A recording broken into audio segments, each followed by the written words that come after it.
Hello guys, welcome back to this channel. In today's tutorial, I'm going to show you how you can hide rows or columns in Microsoft Excel. Okay, let's get into it guys. Here I have opened my Microsoft Excel, and first of all, for example, I'm going to hide this column.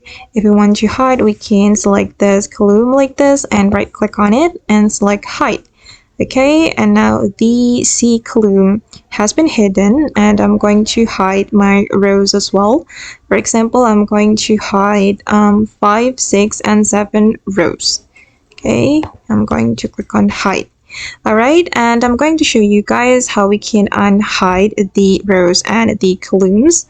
So as you can see that the C column is hidden, so we need to select the B and D columns like this.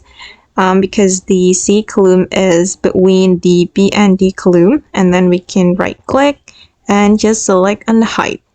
Okay, and now the C column is visible, and then I'm going to show you how we can unhide the rows. I'm going to unhide the the 5, 6, and 7 rows. So we can select the 4 and 8 rows and right click on it and select unhide. Okay, now I have got back the 6, 7, and the 5, 6, and 7 columns, rows.